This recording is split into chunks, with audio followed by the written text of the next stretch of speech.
Cousins Bo, Luke, and Daisy help their Uncle Chessie run moonshine in Hazzard County. Upon learning of Boss Hogg's nefarious plan to strip mine Hazzard, it's up to this famous family to stop him and save their town. Hello, everyone. I'm Caleb Leger. I'm Connor Eyzaguirre. And welcome to a new episode of Beyond the Bad.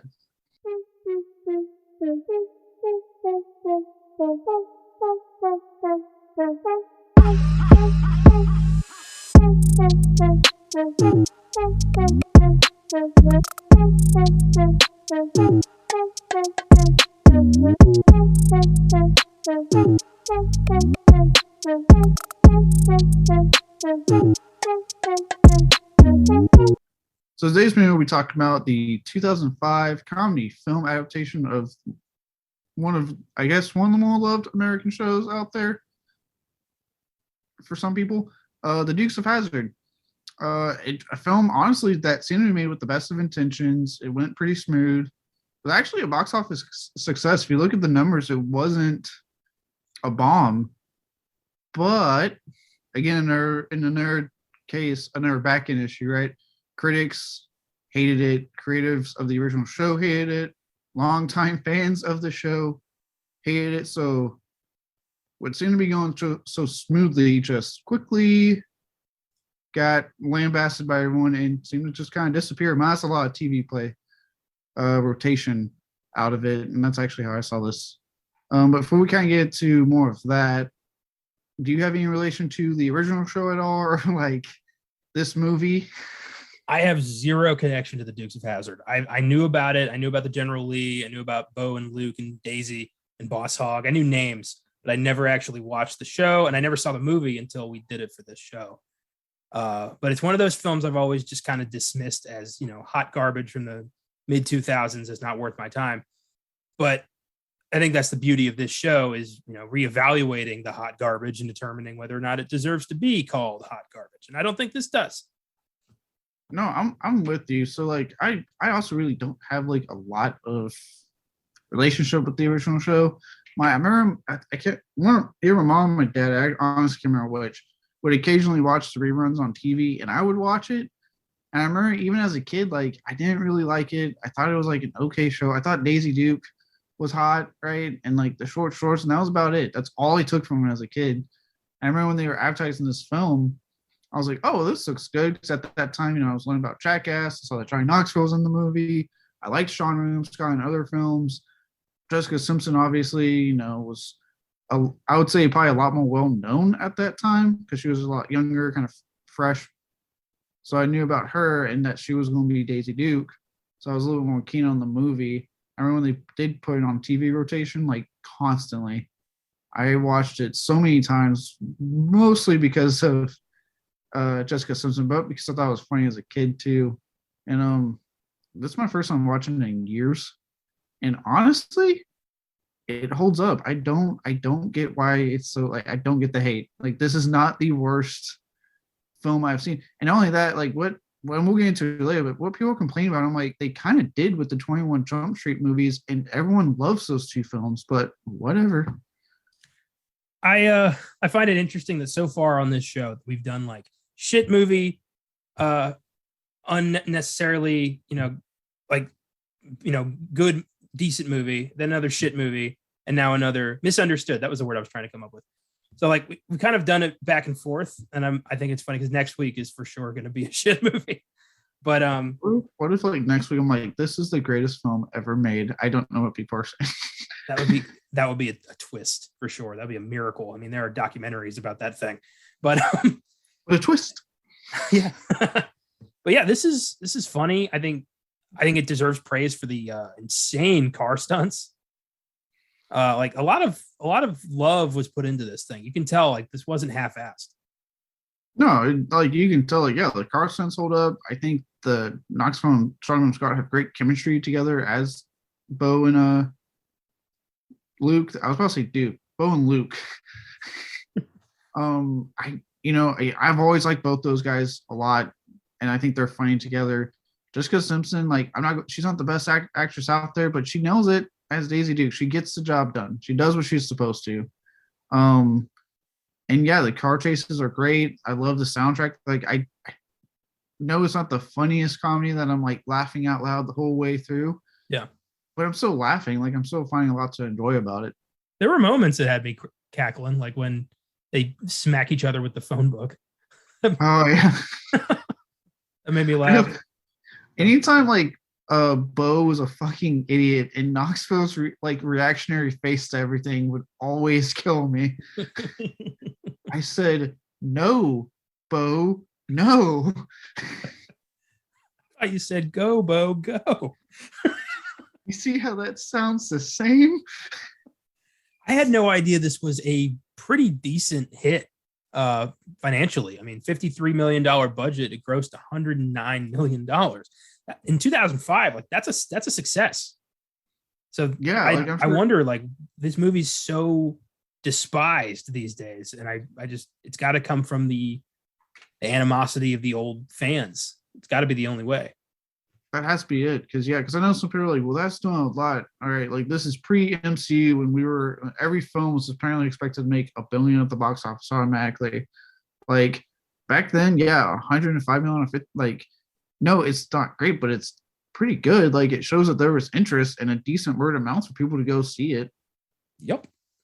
So I just, other than like, you know, the angry 60-year-old Dukes of Hazzard fans being pissed about whatever the hell they were pissed about, I honestly don't understand the literally 14% Rotten Tomatoes score. I've seen some, like, look, and this is not the shit on Oscar Sunday by any means, but I've seen films that are in Oscar Sunday with great scores. I'm like, they don't deserve the score. Oh, I've been there. I've been very vocal about how much there's some films on that show I have really fucking hated. I mean, you know, Hamlet, Chariots of Fire, Faces, and these are considered international classics, and they suck. Yeah, but then something like this, but then something like this comes out that's just asking you to turn your brain off, have a good time, and just enjoy the ride. And everyone's just like, fuck this movie, it's stupid. I feel bad for people who can't, you know, just accept the movie's entertaining. Like, why would you like actively try to hate something? I don't get that. Like, if the movies end up sucking after you watch it, then yeah, okay, I agree with you. But if you are just jumping on the hate bandwagon, you're kind of a sour piece of shit. Yeah, but I mean, people do that a lot. Like jumping on the hate bandwagon, they do it in movies. Like what I like at this point, like I always like to make a joke, like in music with like Nickelback, right? I'm like, okay, people like this band. Like, stop jumping on the bandwagon, because the fact that they're still around, they still get huge views, they still play in huge stadiums. At this point, is the hate actually really there, people? Because apparently they're still doing really well. Well, I'm talking like, you know, if you just hate Nickelback because everyone hates Nickelback, fuck you. But if you've listened to like a few songs and you're like, I don't care for this, fine, totally valid. Well, that's what I'm saying. Like, I feel like people do that with anything, right? They just want to jump on that bandwagon without really trying. You know, you see it in movies, see it in music, you see it in video games. Like, you just want to jump on the bandwagon, and then when you're that one guy that's like, no, I've played this, or I watched this, or listened to it, and I legitimately feel this way, they're like, whatever. You just jump on the bandwagon. It's like, no, I actually did experience it. Well, I like, you know, another great aspect of this show is finding out, like, is this a bandwagon worth jumping on? Like, is the hate valid? And so far, you know, 4 in, we're kind of, you know, like 2 for 4 so far.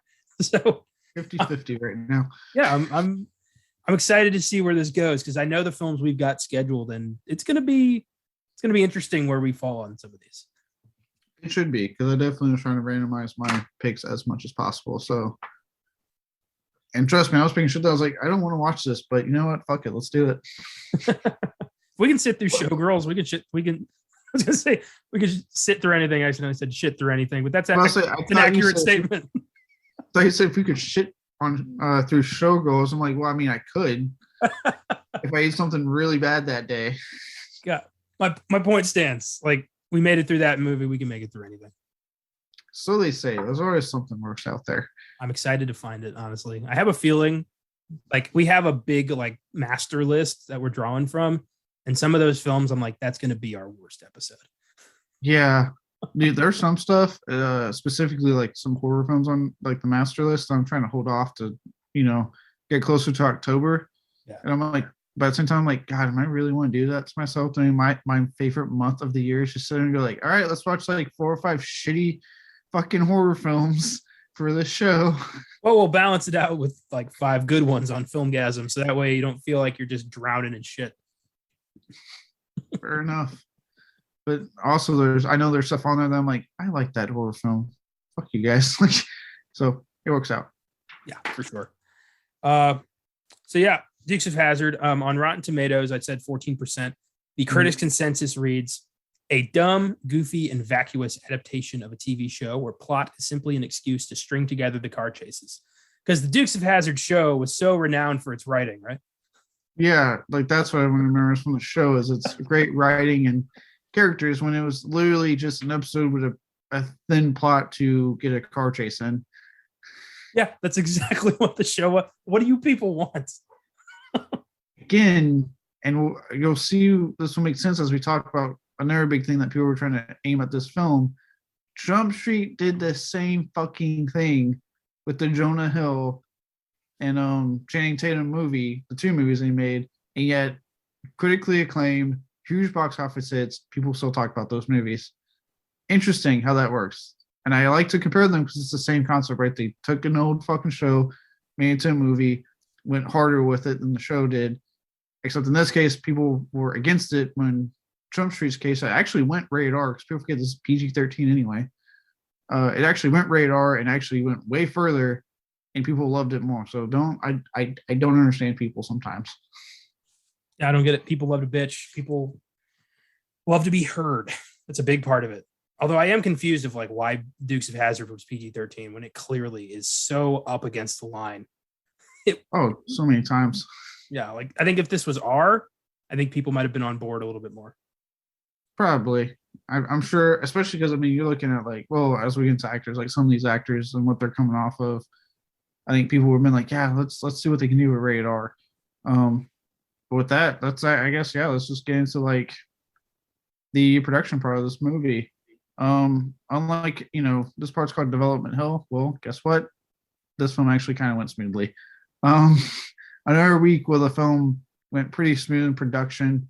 So I just kind of figured this is a good chance to talk about the cast and the director because I'm sure you probably recognize that director's name. Or at least but directed by Chandrasekhar. Thank you. I really didn't want to fuck it up. But for those who don't know that name, Broken Lizard fame, he gave us Super Trooper. Yeah, Super Trooper. I was supposed to say Starship because we did the episode. But I would love seeing that crew join the mobile infantry. That would be great. Super Troopers 1 and 2, which is another one that I don't get why people hate 2. I thought it was funny. Fuck me though, right? Beer Fest, other films that are escaping my mind because I'm dumb and don't have the list pulled up, but he's done a lot of comedy with those guys. I personally really like that crew. I think they're funny as fuck. I love Super Troopers. I find Beer Fest really funny. Again, I'm apparently in a minority that thinks Super Troopers 2 is funny. Super Troopers 1 was pretty funny. I haven't seen 2, but I did work at a draft house, so I've seen bits and pieces of it, and it seemed funny. It was getting good numbers. Okay. So yeah, he's directing this. So again, I'm like, okay, we have a pretty talented, like we have a guy who knows his comedy attached to this. Like, and he's, to his credit, I do think he knows how to like toe that line of PG-13 and R without going too far into R and keeping it PG. I think he knows how to toe it really well. But with that, that's not the only talent in this film, right? There's also some pretty big fucking names in front of the camera. Like I actually forgot how many like big actors we have. Just to name a few here, we have Johnny Knoxville, Sean William Scott, Triska Simpson, Burt fucking Reynolds, Willie Nelson, and David Ketchner. And then I forgot to list them, but James Roday of Psych fame is in this as well. So I mean, this is a star-studded movie. Yeah, fucking MC Gainey, character actor. He was in Lost and a lot of stuff. Joe Don Baker is fucking in this. He's the governor. Like, just people kept popping up, and I was like, "What? What happened here?" Yeah. Yeah, it's interesting. I mean, kind of going through. I mean, you have Johnny Knoxville. He's I'm sure people really know who he is now because his new film Jackass Forever is coming out next weekend. Yeah, good timing. Yeah, I didn't even realize that. But yeah, I mean, he's a Jackass fame. He has a very successful fucking movie career as well. I mean, personally, I've always loved him in Walking Tall with The Rock. He fucking cracks me up in that so much. Yeah, he's, one of the few guys who've publicly announced he broke his dick. I admire him very much for that. Not for breaking his dick, but for admitting that he broke his dick. Well, it's because it works. That was the follow-up. Was that it works, guys? Don't worry. Yeah, I've had 2 kids since then. I love that. Didn't care for him in Men in Black 2, but then again, I didn't care for anything in Men in Black 2. Yeah, Man in Black 2 was okay. Like I said, I think my personal favorite is Walking Tall. I know he also popped up. What was that? I was switching from Last Man Standing. The Last Stand. The Last Stand. There you go. Last Man Standing is the Tim Allen show. The Last Stand. He was in that. I thought he was pretty good. He knows how to play like a really like just and you see it in the Jackass films. He's just really good at being the smart ass like sidekick character. He just aces it. I wanted to bring this up because you mentioned on his Hot Ones how you seem fidgety.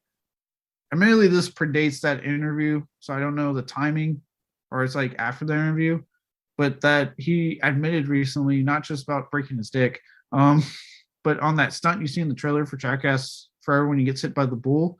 Yeah. Apparently, he really fucked up his head, like actual, like legit brain damage. And he made the comment that he was actually having issues paying attention. Like they had to do a test on him to check his cognitive abilities, and he scored like terrible on attention. And he said he couldn't like stop moving; he had to constantly move. And this was all while he was editing the film. So he's like, it was so hard because he's like, I couldn't sit, I couldn't really focus. And they said, he's fine now because they gave him these different like medications to take. And he goes, he actually goes, he's like 52 years of living or something like that. He's in his 50s. He's like, it's the first time he's had to take medication, especially first time for a stunt. And he's like, thank God they did that. He's like, I feel great now. Art is not safe. Yeah, when you guys sit there and give the Jackass crew shit, know that Knoxville like suffered fucking brain damage for us. That is fucking crazy. Honestly, makes a lot of sense. It puts that whole interview in perspective because he looks like he's like having a small seizure the whole time. So that is interesting. Jesus Christ. To make it this long in your stunt career without serious brain damage and to get fucked on the last movie. Jesus. Yeah. I wonder if that's what made him go like, I can't do this anymore after this movie. Wow. I'm glad he's alive. Jesus Christ. Everyone talks about Mick Jagger and Keith Richards. We need to talk about Knoxville and his crew. The fact that those fuckers are still alive because they haven't done drugs, but they've done some fucking bodily harm to themselves. I mean, I don't know if, Keith and Mick have ever broken their dicks, but I don't think they'd be able to function without their dicks working if they still work. They're the Rolling Stones. They're still fucking groupies. Come on. That's true. Of course, the groupies are probably in their like 80s now. No, they get young 20-something year olds. If it's anything like Hugh Hefner was doing it, they get young chicks that have the most disappointing sex of their lives. The guys just lay there, they pump them full of Viagra, and then they just ride until completion. Did you see that like it was revealed that like a cache of Hugh Hefner's like dirty photographs was discovered? No, I didn't. I did not hear about that. It was like they found a box of like dirty photograph like of women in like compromising positions or something like that. And I'm like, yeah. It's Hugh Hefner. What did you fucking expect? Yeah. That scenario I just said about the whole like thing down Viagra, I got that because that's how I think it was Holly Madison, one of the Playgirls I used to be on the Girls Next Door show. Yeah. We revealed that that's what they would do. Like, because she wanted to have sex with all the women that got put into his mansion. So like, she revealed that, yeah, he'd lay in bed, they pump him with some Viagra, and then there'd be a line of the women outside his door and you took your turn. Isn't it amazing how we all just let Hugh Hefner slide? Like, Yeah. Everyone was just like, yeah, he's an old man in a house full of hot women. I doubt all of them want to be there, but they're there. And we're just gonna, I guess he's just free go. Okay. Yeah. It's like people forget that, like, that was probably cool when his dick was working and he could perform for them. But when you're in I think he was in like his 80s or 90s when he passed away. Yeah. At that point, like, your shit's not working, like, even with heavy doses of Viagra, like, so it's probably disappointing for a lady in her fucking 20s. That's a living hell. I mean, when you're 90, your dick doesn't work and you're surrounded by hot women who want to fuck you. That's a living hell. At that point, he should have given it up to one of his kids, but I don't think they really wanted it. It's like being, it's like going to Wonka's chocolate factory, but you don't have any teeth. But you're determined to eat that candy. Oh dear Lord. I don't know how we got here, but this is someone just shovels it into your mouth. Jesus. I don't know how we got there, but if anyone needed some fizzy lifting drinks, it's you have. God.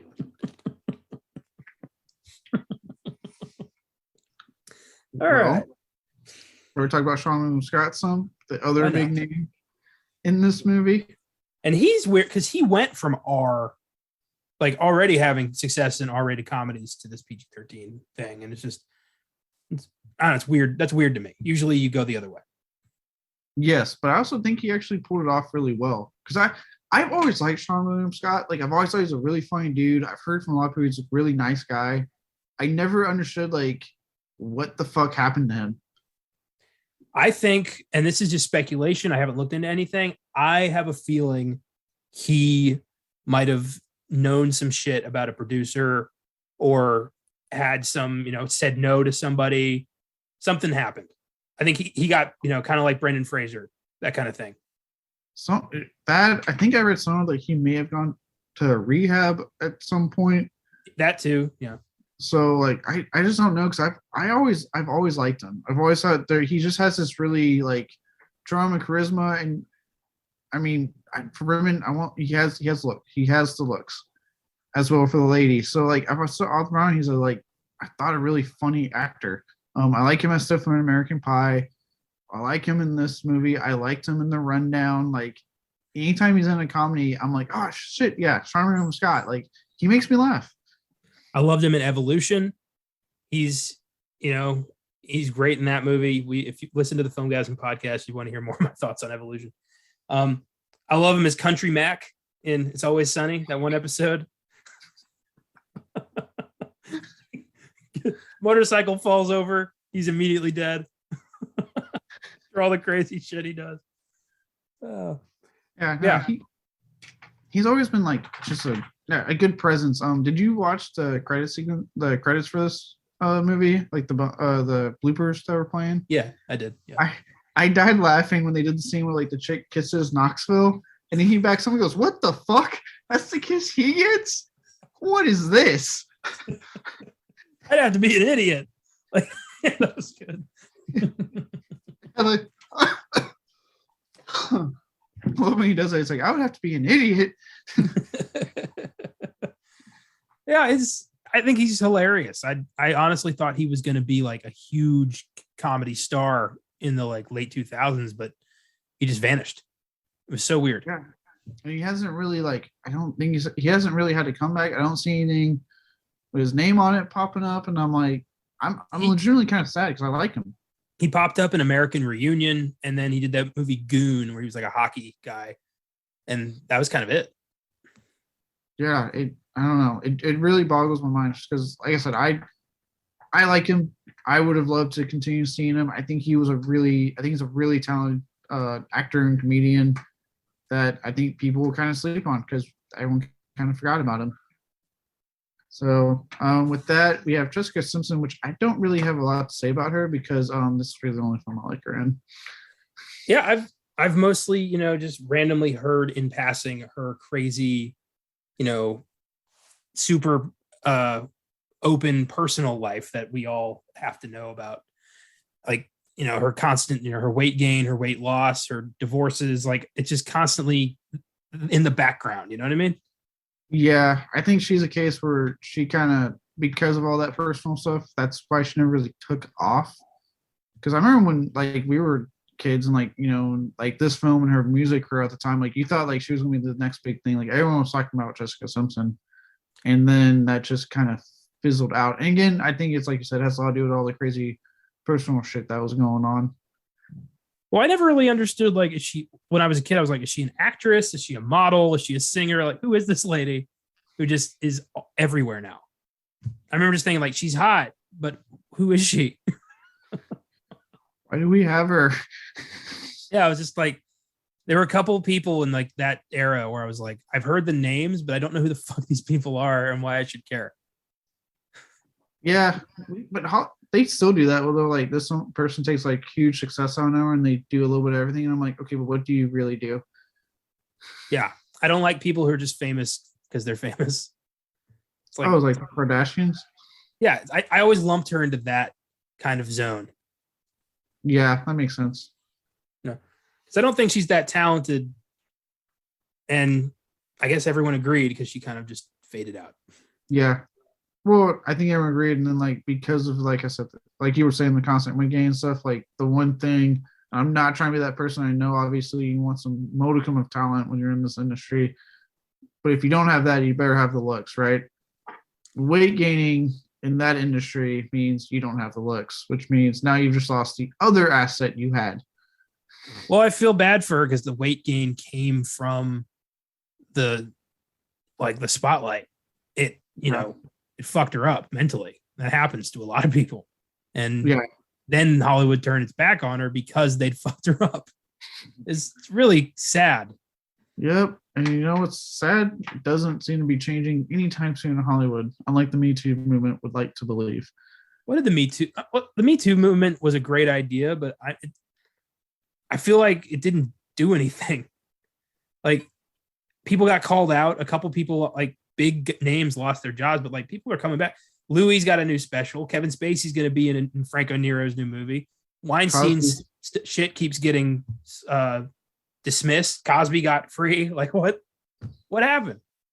Yeah, I'm waiting to hear when Marilyn Manson just gets back to making a comeback album out of nowhere at this point. Yeah, and I'm not saying that's a good thing. I'm really pissed about that. Yeah, no, yeah, I think she's probably definitely a mixture of like personal stuff and just victim of Hollywood. I'm sure she's doing fine for herself now because I see her on Instagram. She's so definitely living the life of a celebrity. So, well, she is in photographs. I can take a picture, make it look like I'm hot shit too. That's true too. Or if like as soon as the picture goes on, like you just see like the canvas drop to the ground and it's just an alley. Jesus. At least give her an apartment. God damn. She's just homeless. I'm sorry. Was that too far? A little bit. Yeah. Jesus Christ. I'm not saying we need a happy ending, but like a lukewarm one would be good. Well, you're not getting a happy ending with this next actor because he's not longer with us, but Burt Reynolds. Burt Reynolds. Like my segue there. Yeah. Well done. No, obviously we legendary, iconic actor who was actually pretty adept at comedy. Between this and the Adam Sandler version, The Longest Yard, I did not know he had like quite the funny bone in him. But I think what it is that he doesn't really crack jokes. He just plays it straight and it works in context of the film. Yeah, but also like, why the fuck is he here? Like, this seems so beneath Burt Reynolds. Like, did he need the money? I don't know. I mean, Longest Yard makes sense because he was in the original, but this time I feel like he just needed the money. I feel like they were trying to get someone big for Boss Hogg. You know what I mean? They're like, it's Boss Hogg. We gotta get a big name. Yeah. Well, I'm thinking like, did Ned Beatty turn you down? Like, why? Burt Reynolds. He did have that moment that still makes me laugh when they're in the jail in Atlanta and the guy keeps saying dumb shit to him. He's like, I'll pay $100. I'll give someone $100 whoever knocks that loud mouth out. And the dude knocks him out. And when he's leaving, the guy, don't you know you should remember right after Labor Day? That was so weird. But that voice was that was funny shit. Yeah. But Burt Reynolds, he's I Oscar-nominated actor, slumming the rest of these yahoos. Boogie Nights, big thing that I always liked him in. He plays the famous porn director who discovers Mark Wahlberg's giant cock. Huge, quite literally.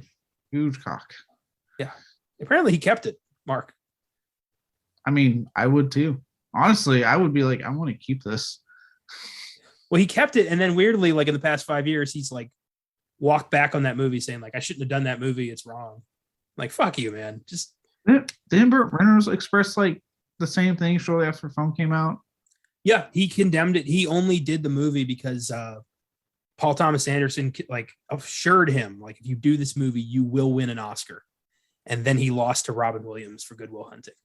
So after that, he was like, fuck this movie. I never should have done this piece of shit. Like, he just, yeah, not good form, buddy. It's amazing how they like trying to work on like a film about porn and one that tries to give you a realistic look at that industry instead of like the over essentialization of it. But no, we can't do that. Okay, whatever. Look, Boogie Nights is a good movie. I like Boogie Nights. Don't let these actors be dumb, especially like, look, Mark Wahlberg. If you kept the cock, shut up. Yeah. Here, you want to hear some even further hypocrisy? Burt Reynolds did a fucking spread for Playgirl in like the 70s. So yeah. Shut the fuck up. Yeah. It's not like the sex in Boogie Nights is that fucking graphic anyway. You know what's weird? Boogie Nights and Orgasmo came out the same year. Boogie Nights got rated R and has like really hardcore sex scenes. Orgasmo doesn't, and it's rated X. Yeah, I don't get it. This is why the MPA can suck one. Yeah. You can suck a giant Dirk Diggler-sized cock, MPA. If it takes two of you, we understand, because it was big.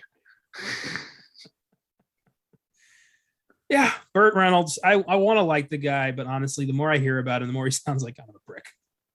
Yeah, I like his movies.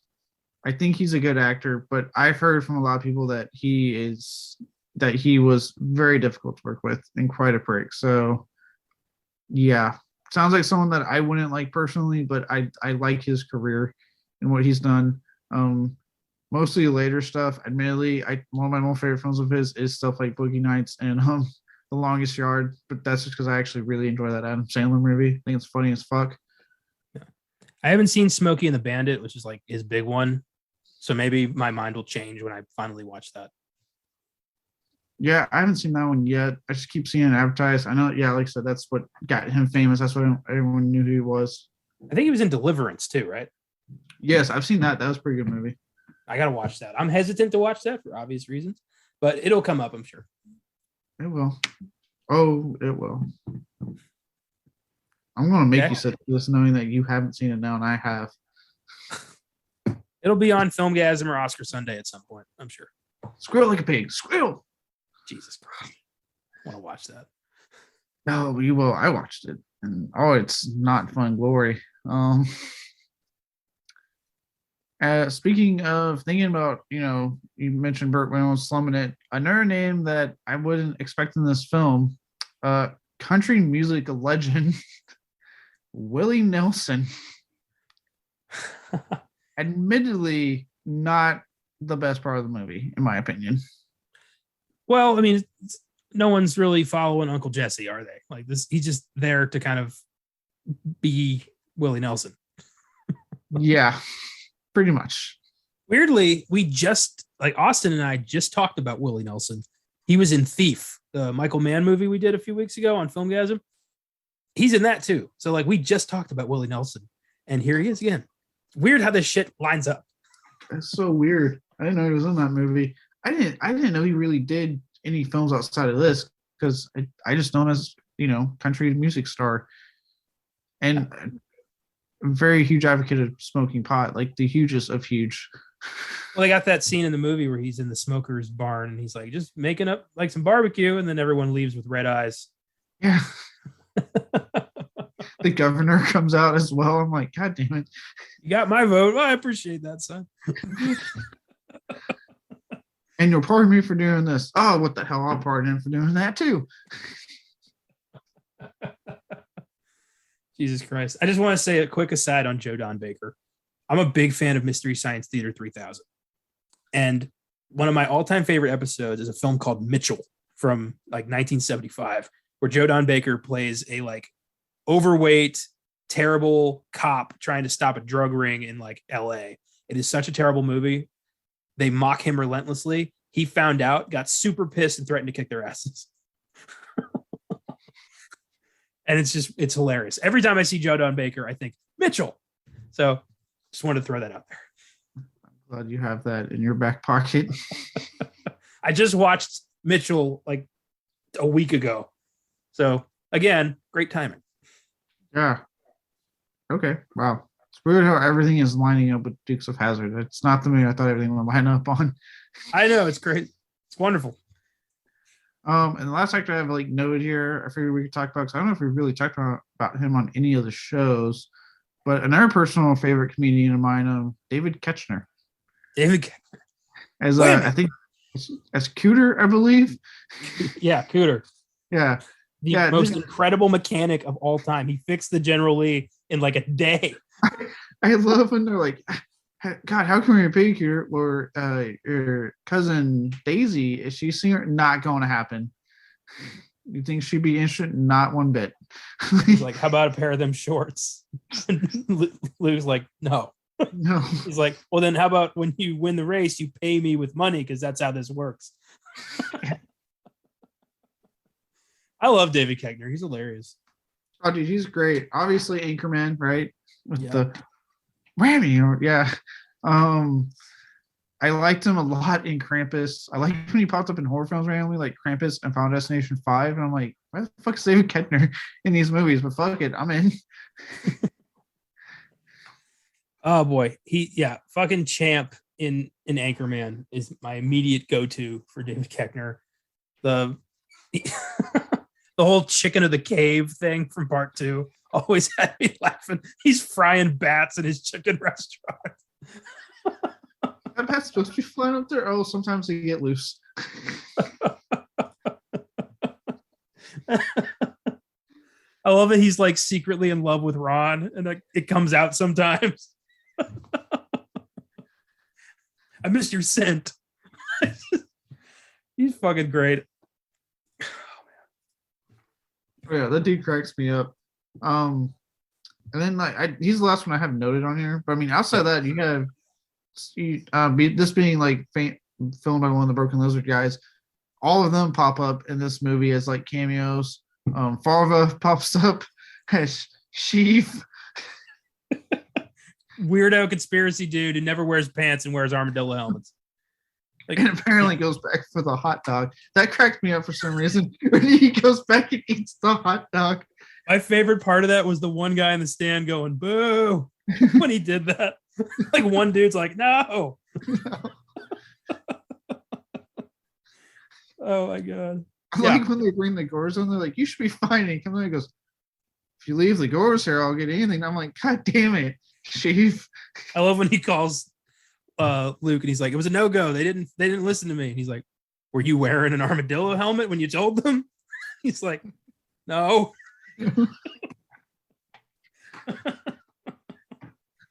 Yeah, this is a funny movie. I enjoyed this. Like, what the hell? Yeah, I dude, this I don't get it. And you know, like so kind of coming off the actors, like looking at it filmed, right? I even know it's like successful production. It was very apparent from everyone making it that they wanted us to do it in line with the show and honor the show. Like you could tell that was what was happening when it was getting made. But like I said, it comes out. Audiences for the most part seem to be liking it. Became a pretty decent box office success. Like I said, critics, like you point out and we pointed out earlier, absolutely hated it. Longtime fans were bitching about it. And, you know, I was looking into it thinking, well, why did people hate this? So, like, why were they so picky about it? And then this is what I feel like would be a great talking point for us. A lot of them felt that the movie was over-sexualizing the show.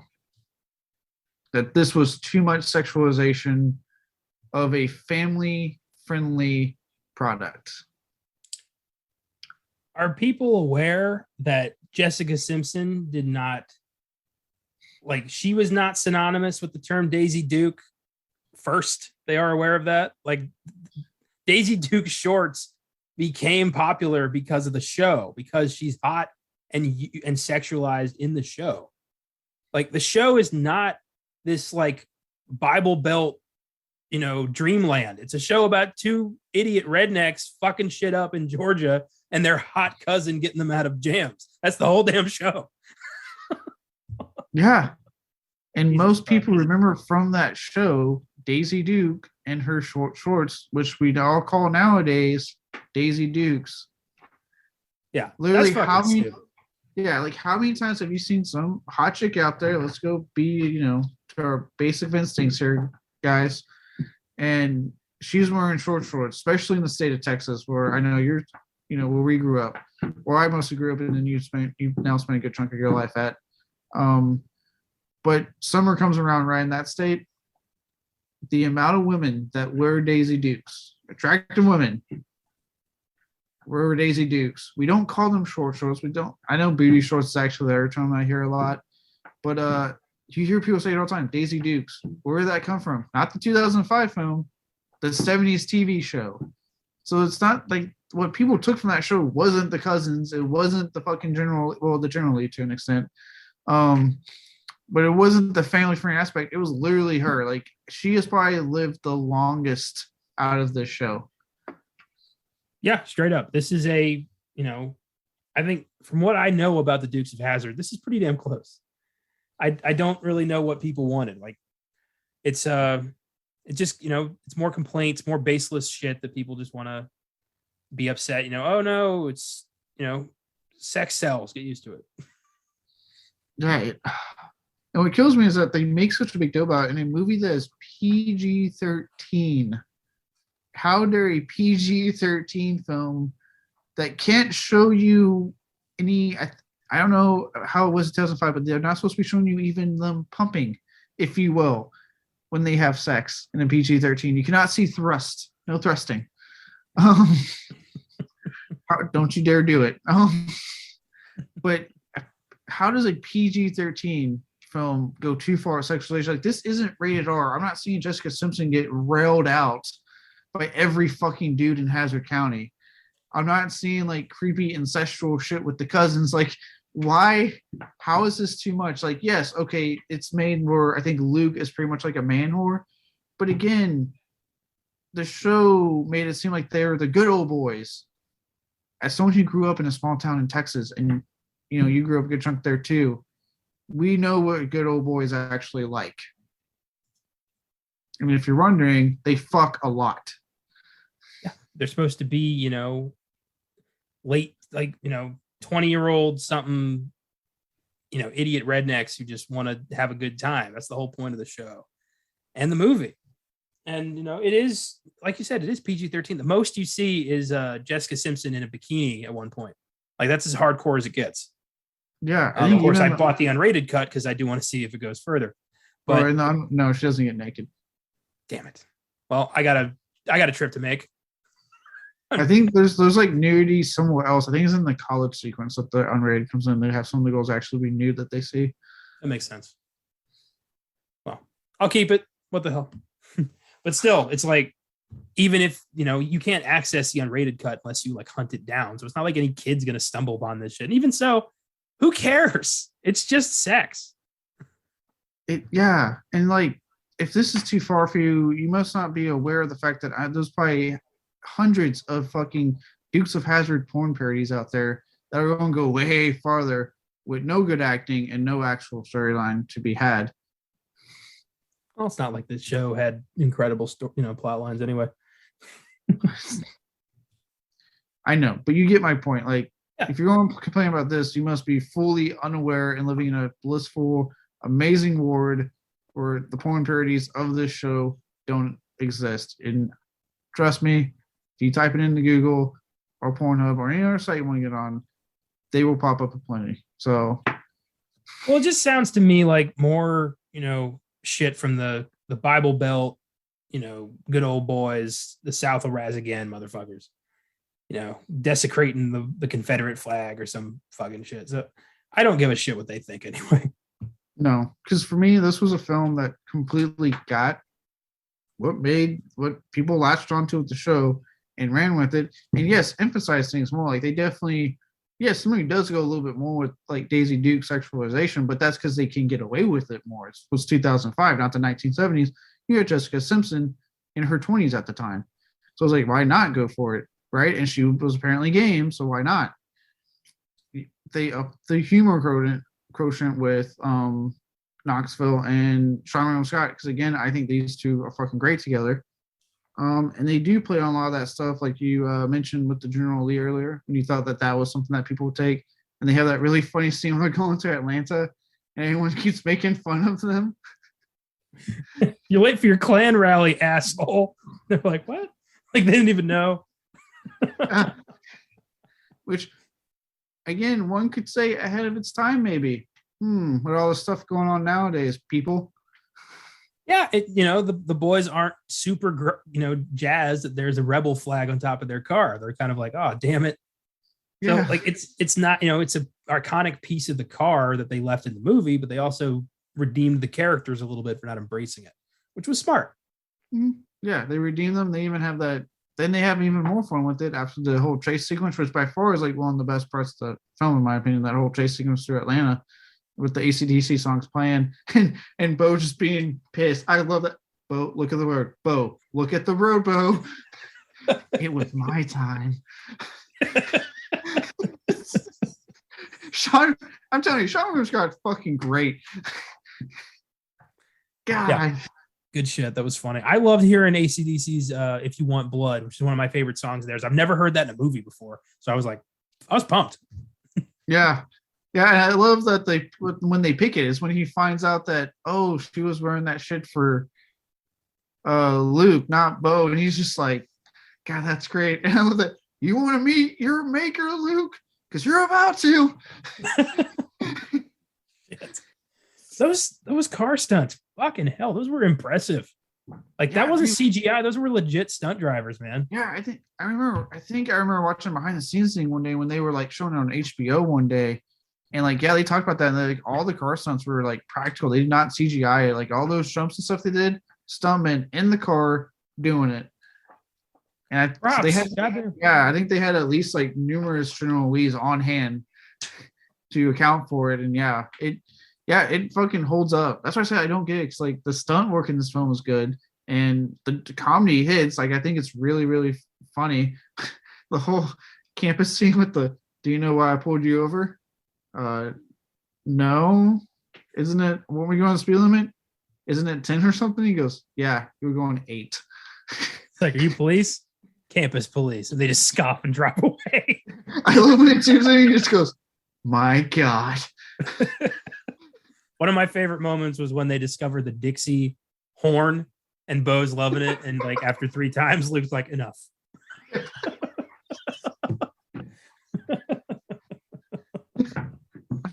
Knoxville's reactions to a lot of Bo shit was cracking me up with just like those times in the barn.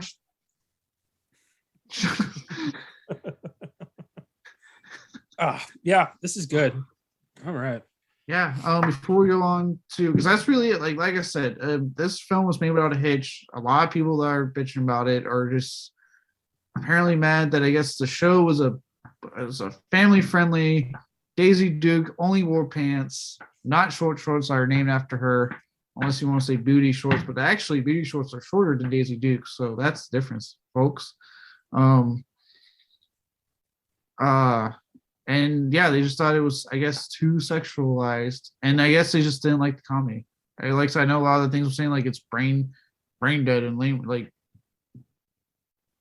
So, whatever. Before we move on to awards, are there any more funny scenes that stood out to you? You would like to discuss? Why we have a chance to shower praise on this film? Let me think real quick. Nothing's coming to mind. I know for me, I I know, I hope it's not controversial, but when they are impersonating those professors to get the guy's information, like that to me was funny. I was laughing because I'm like, why do you think these are the two whitest dudes and you're really going with it?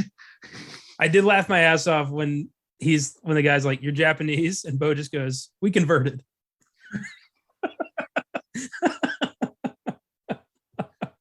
This fucking idiot. No wonder he's a C average student. Yeah. I thought it was funny that Bo kept fucking fading at the store, and he still does that. Yeah. He couldn't even talk to her. Like, you're the prettiest girl in the world. Like, he was stumbling onto his words the whole time. And when he he did that super terrible Australian accent to talk to the Australian girl, and she just stares at him like, okay. All right, that's how they talk. And Luke's just looking at him like, you're a fucking idiot. Oh boy. Yeah, this was all right. But this is beyond the bad. So we got to throw out some negativity here. Yeah, so with that, we're going to move on to our awards. Look, I'm going to be upfront. Before you take yours, I'll just say mine are just small nitpicky things. I did really enjoy the living shit out of this movie. I don't get the hate, but with that, we're going to talk about the Zack Snyder, the worst scene. What scene did you pull out of this? This was the hardest one because honestly, I didn't have anything any scene in the movie I didn't care for.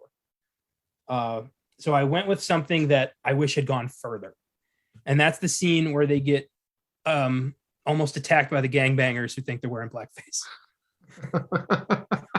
When they drive up in a fucking Confederate car with like black shit on their face, and these guys are like, "We're gonna kill these assholes," and then the cops show up and it's two black cops.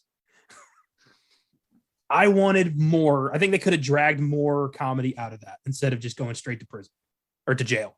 Like, I think there was a lot of potential there that maybe there's more in the unrated cut, but I wanted more from that scene, so I went with that.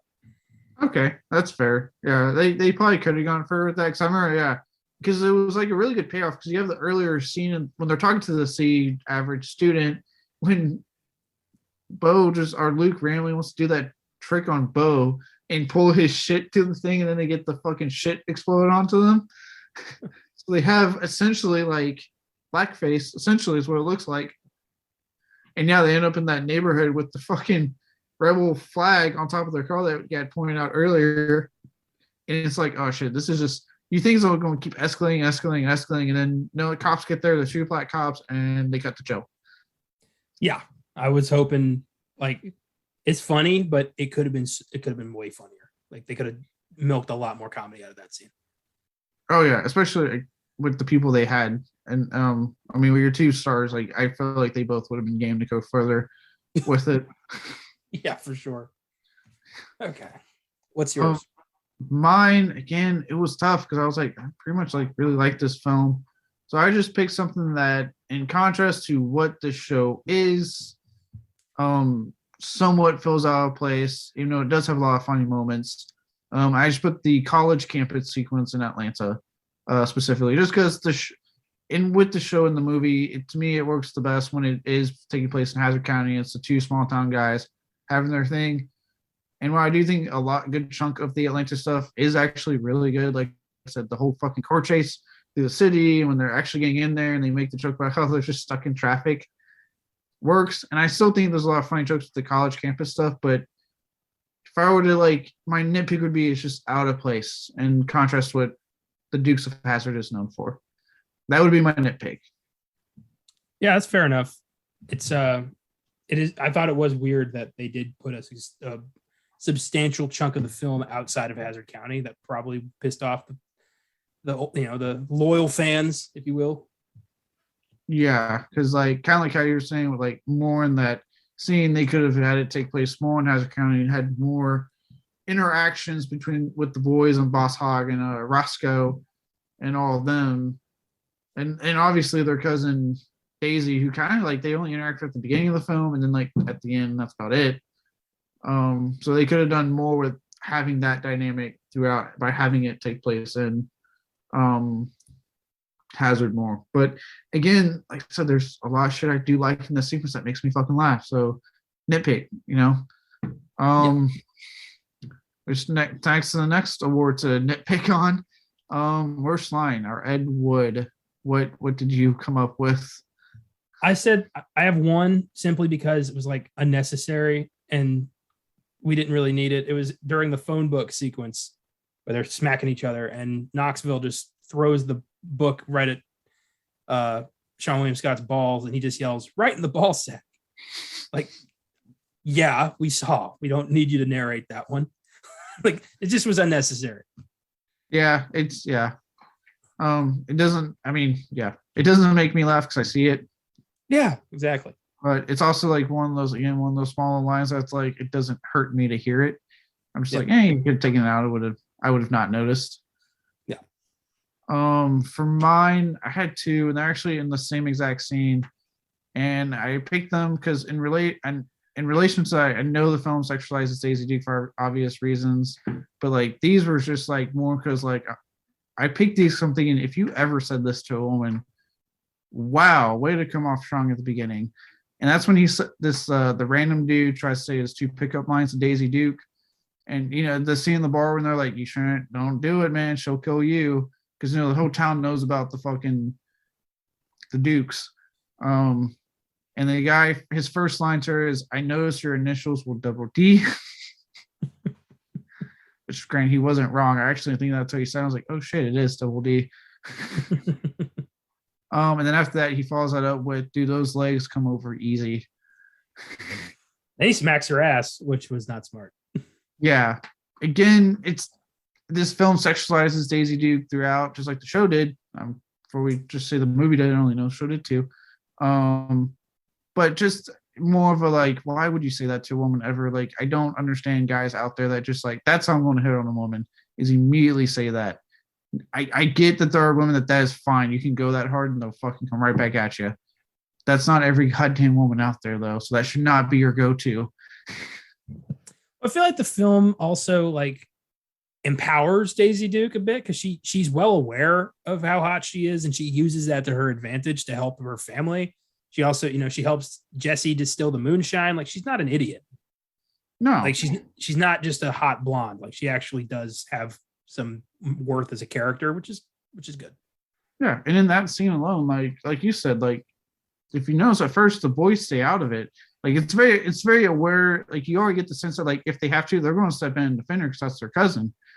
And like you said, when like he, just alone when Cooter's trying to get the date with her and Luke just immediately not going to happen. So you sense that there is a protectiveness from the boys with her. Like you don't fuck with her. But at the same time, like you said, the movie does a great job of her being strong enough that in that scene, the boys don't help at first. She takes care of it. Yeah. Like, the guy says his two lines. He smacks her on the ass, and then she fucks him up. And only when the fight really starts breaking out do the boys get involved. Which, oh yeah, that was one of my favorite parts was watching Sean William Scott launch himself into the fucking air with a helmet on constantly. Did Knoxville do his own stunts in this too? I think so, yeah. Usually when he does his movies, he will do his own stunts. Unless they're like, no. I think like the car stuff, they told him, no, you're not doing it. That was smart. Yeah. Jesus. But yeah, he's usually very, very down even in his films to do his own stunts. I figured. Yeah. But yeah, I just remember that. And then when the fight stops because Roscoe gets in there or Boss Hog or whatever, and you see fucking Sean William Scott fly into the air. I don't know why. This just decided him watching with that helmet on. I was dying. I'm like, God, he is really committing to this. I did thinking Daisy before we go on to the next award. When you mentioned empowered, I did like how they fucking they turn it around, subvert it on the last joke at the end when she gets about to get the whole police force to follow her because they're just like, oh my God, it's Daisy Duke, guys. And that one female, what the hell are you guys doing? You can go fix your own damn car, honey. Yeah, that was really good. That was smart. That's funny. Yeah, that made me laugh. For the next one, our Steven Seagal, our worst performance. Who in a film that I thought pretty much everyone was bringing it, did you think was the worst performance? I'm never recording on this one for once. I've already kind of touched on this. I went with Burt Reynolds.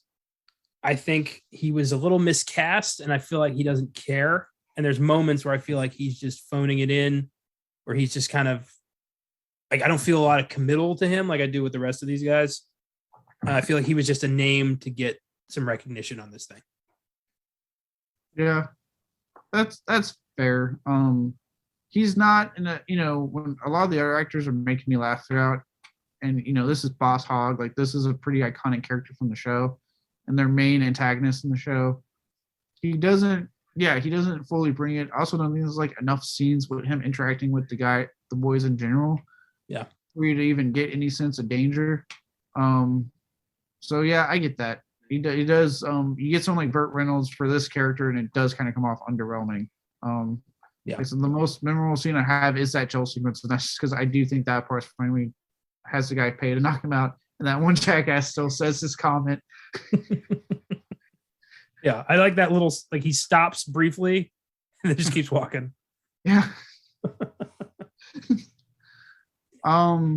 With mine, I went with country legend Willie Nelson. I don't think he's terrible, but I just don't think he's great. Like I think kind of like Burt Reynolds, he doesn't really bring a lot to Uncle Jesse in the movie. And again, a little bit is kind of the movie's folks. We don't get a lot of Uncle Jesse to even begin with.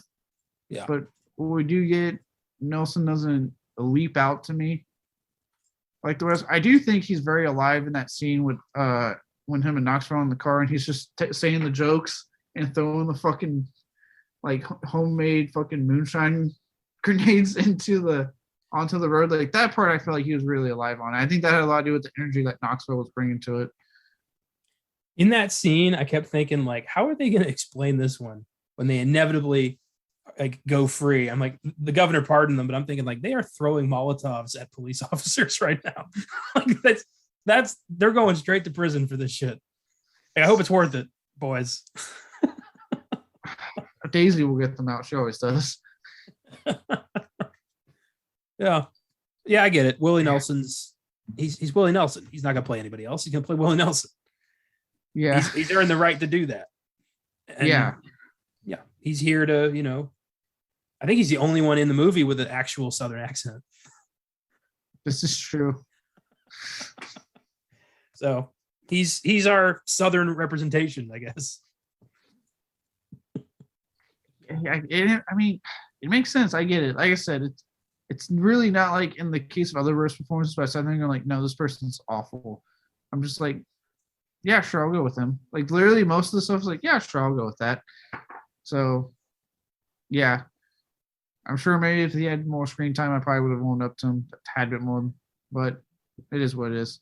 Finally, the last one before we do our silver lining, the Michael Bay worst filmmaking decision. Again, this, I don't know about you, but this was the toughest fucking thing to figure out for me in this movie. It wasn't for me because I knew after I found out what the film was rated, I'm like, oh, okay, it's going to be missing something. For me, the worst decision in the filmmaking process was making this thing PG-13. Like, it should have been R. There's clearly moments in this film that wanted to push past the line, but couldn't. So there's moments that are kind of hampered by that. Hence why there's an unrated cut. So I think if it had been rated R, I think it might have been even funnier. No, I agree. I think especially, I know I mentioned earlier, but a lot of these actors like Knoxville, he's known for Jackass, which is an R-rated series. He's done plenty of R-rated comedies. Sean William Scott, he's coming off of, the American Pie films, which are all rated R. And so like you have guys who have worked within R-rated comedy realms. So it's like they can do it and they're very good at it. So it's interesting that you get them and you make a PG-13 film. But at the same time, I kind of feel like I get the battle I'm sure that the director had, because yeah, you could make it rated R, and you could go like the Jump Street route and say like, we know it's family, we'll make it rated R. And I'm sure his battle at that time was because Jump Street wasn't out yet, so no one knew if this was going to be profitable or a thing.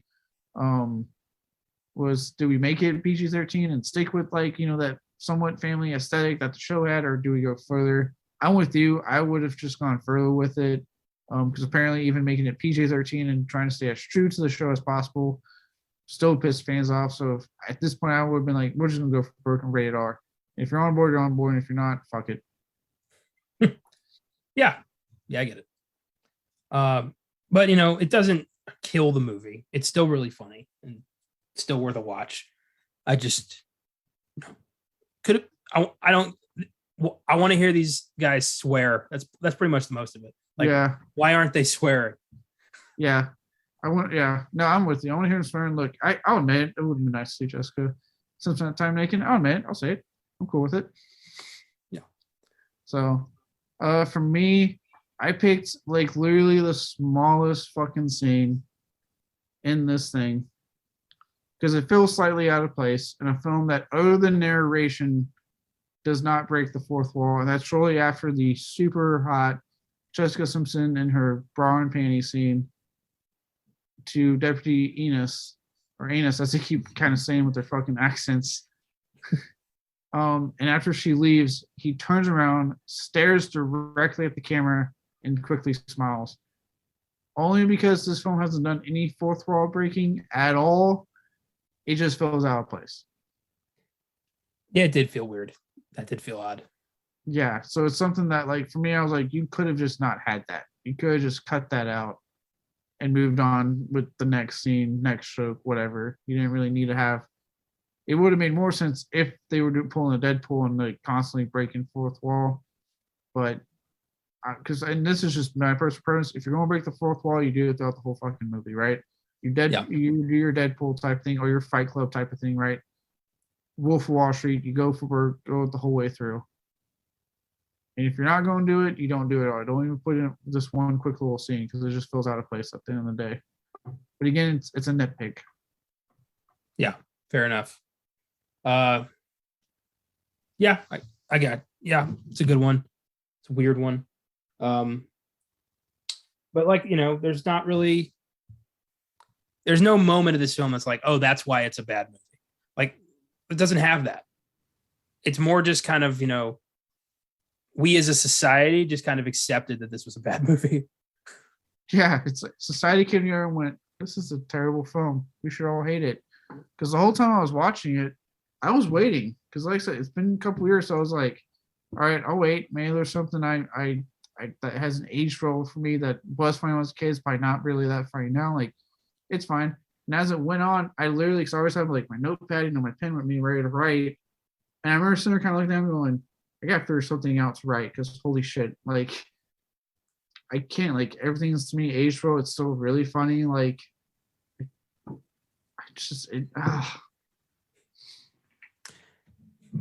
Yeah, totally get it, man. Yeah. I guess with that, sorry. No, go ahead. I was about to say with that, let's go to our silver lining, which I feel like was easy for us with this. I got a feeling we probably got the same thing. I could be wrong. I have a backup in case we have the same thing. But with that said, what's your silver lining? So I had a few things here. I had the impressive car stunt work. I had seeing Jessica Simpson in a bikini. That was a big plus for this movie. But honestly, I had to go with my gut. The fucking soundtrack. This movie has a killer soundtrack. AC/DC, ZZ Top, Ram Jam, Mountain, James Gang, Willie Nelson. Jesus Christ. They did not hold back with the soundtrack. Yeah, no, I'm with you. I've been watching the soundtrack, especially because I've been watching Peacemaker. And I've been like, I know you said you're about to watch it, but that's another show that's like, this soundtrack just like killer. And I'm one of those that, like, if you have a killer soundtrack with something that I'm already enjoying, I'm going to like it even more. And it's the same here. Like I said, the AC/DC songs they were choosing at times to play it, even here in the fucking, I think it was like Black Betty or whatever, at one point that they started playing, I'm like, oh God, like, yeah, it has a kick-ass soundtrack that fits with the vibe of the film, the with the setting and the tone they're going for, like everything music-wise fits with the movie they're making. Yeah, It's fun. I love, even at the end hearing Willie Nelson sing the Dukes of Hazzard theme song was still kind of like, neat. Mm.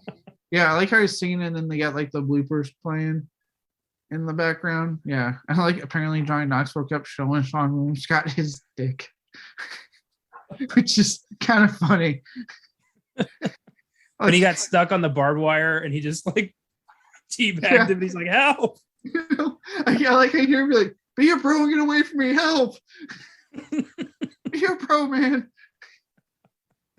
I'm like, no.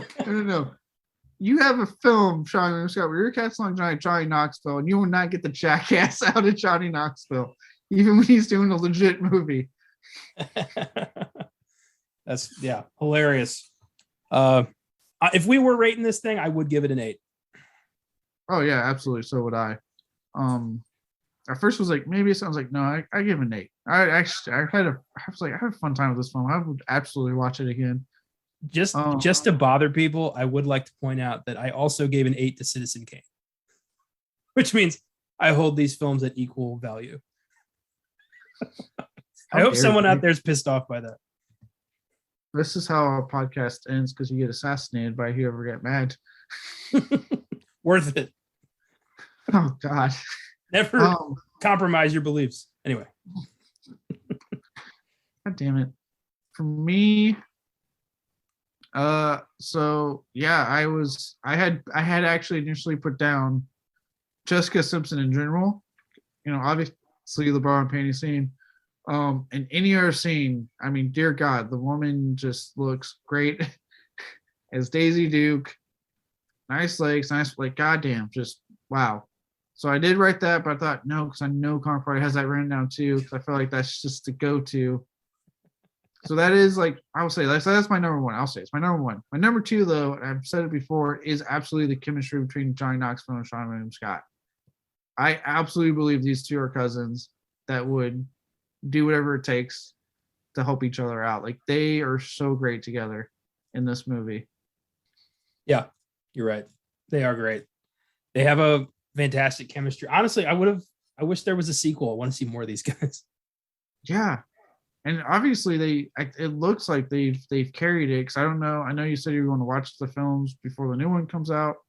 But Sean William Scott pops up quickly in I think Jackass 3, which was after Dukes of Hazzard. So it sounds like they've stayed in touch.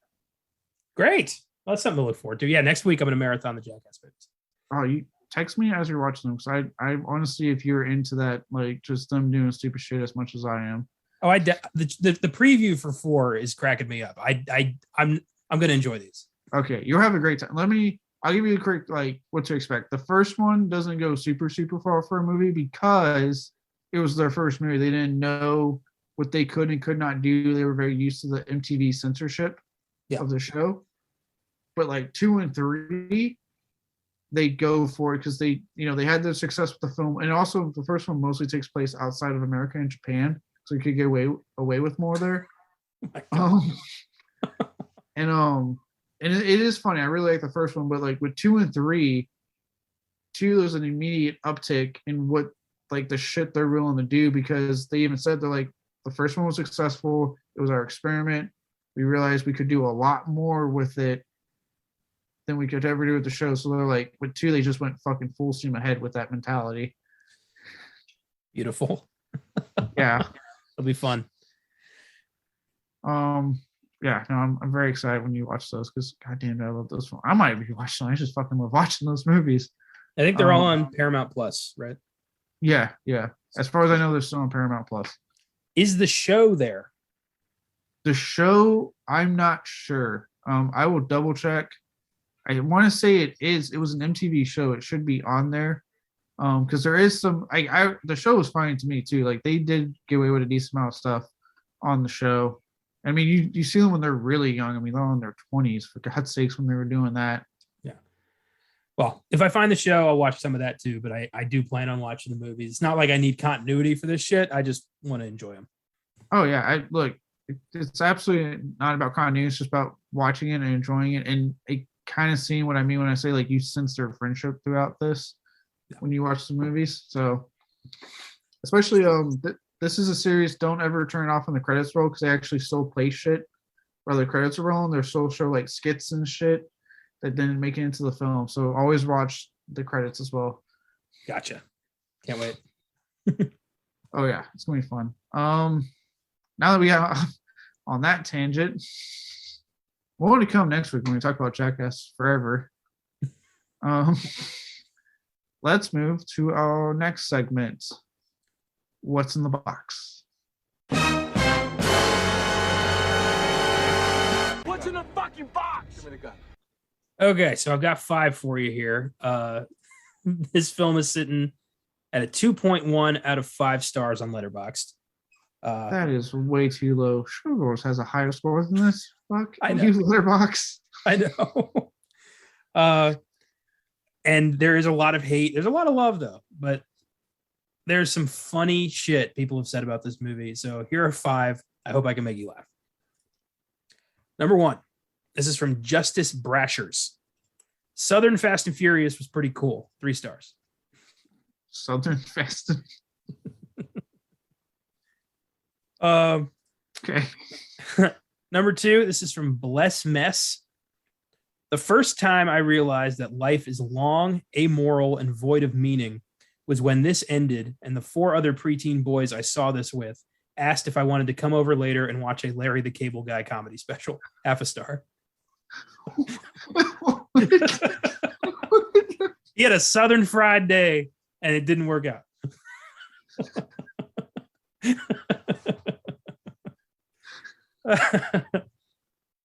All right. That was good. Number 3. This one was just, I was like, what the fuck? This is from Squid Dad. This happened to my buddy Eric. 1.5 stars. Wait, what? I don't know. Happened to my buddy Eric? What Sir, part? Jesus. What part? What the whole movie? Does your buddy Eric have a hot cousin? Your buddy Eric driving a Confederate car and pissing off a like powerful man, boss hog. I have so many questions about Eric. Do you have cousins named Bo and Luke as well? That's funny. It's like, that happened to my buddy. Just what? All right. Number 4. This is from Sid Solis. Father, forgive me. The entirety of the movie, I thought Burt Reynolds was Billy Bob Thornton.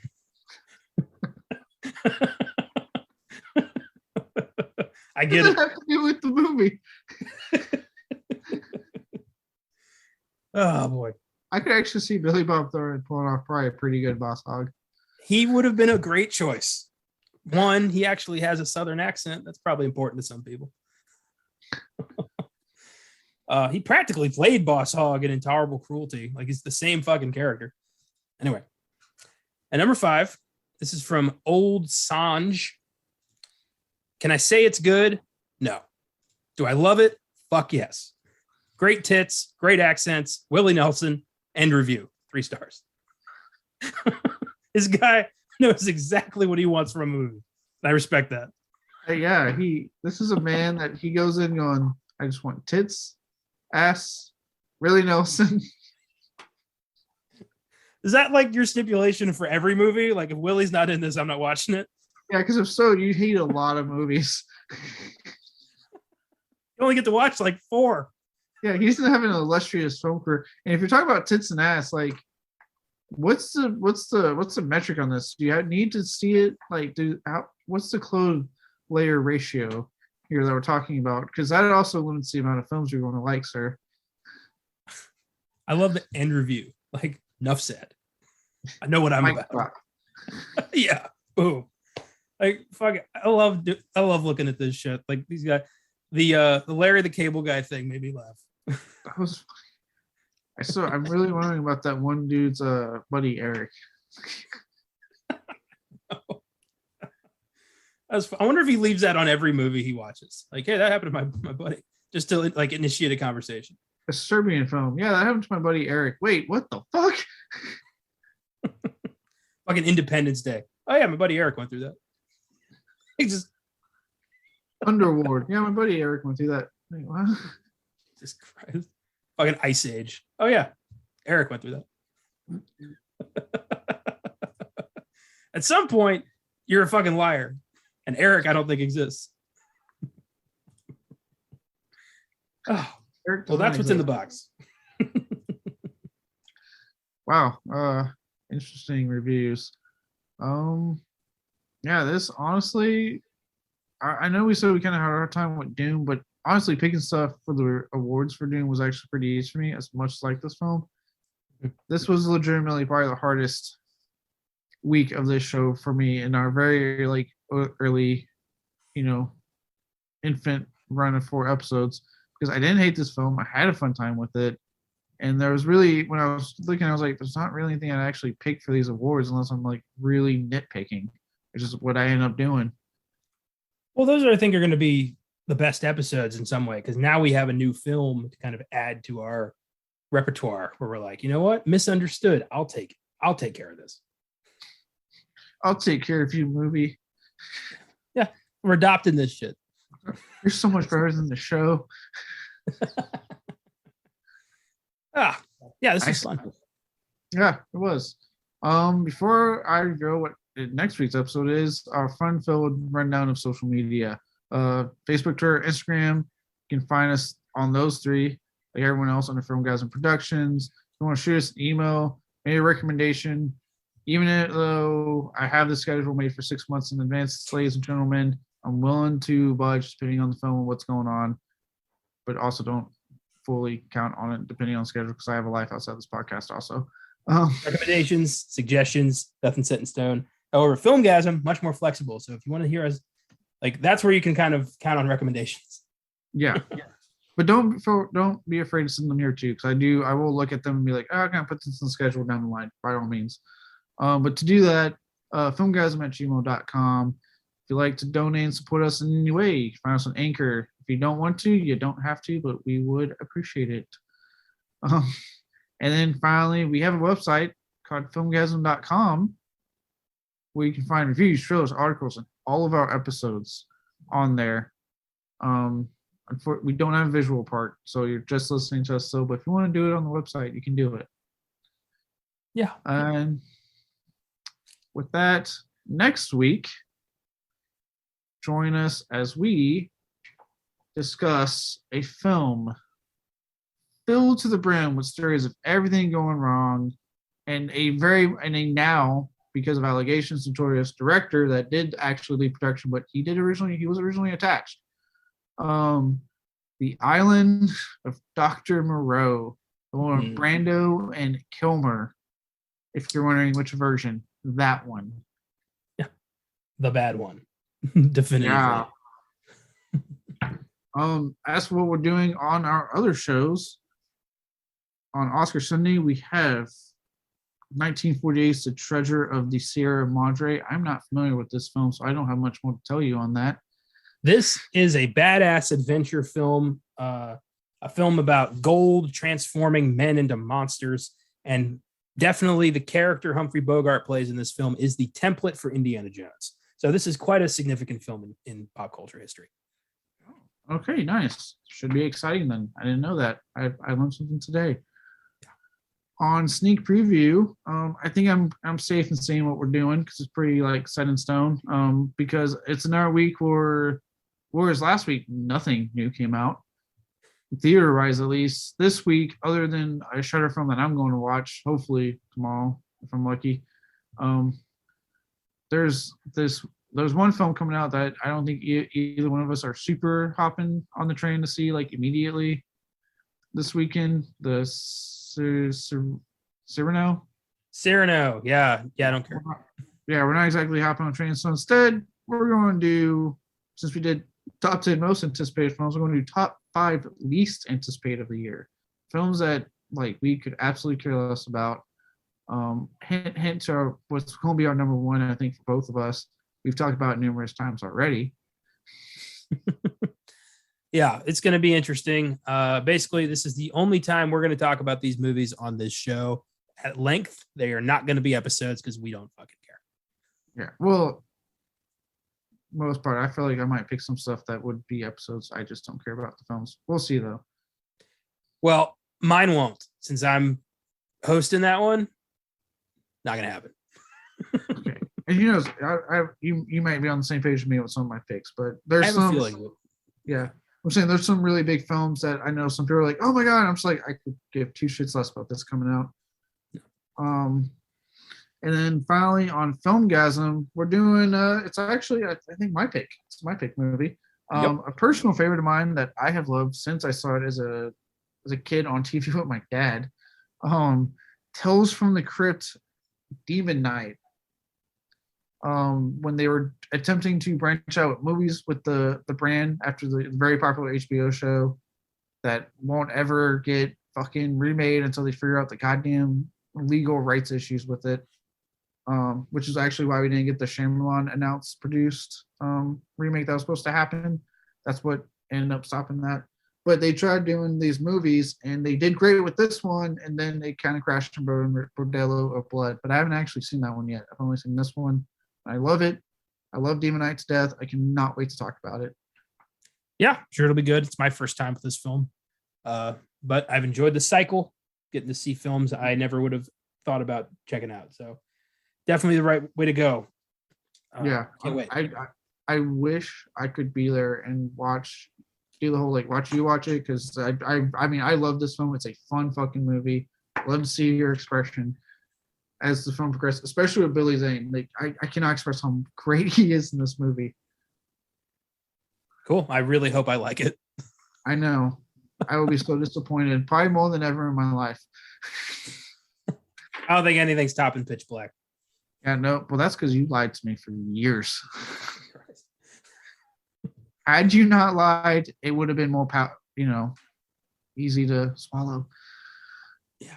So until we do those shows, until then, if you find yourself with the ideal at all the strip mine, a town where three cousins are known for their moonshine deliveries, and one specifically for her looks and getting shit done, maybe just pick a new town. A little less pushback, See y'all next week on Beyond the Bat.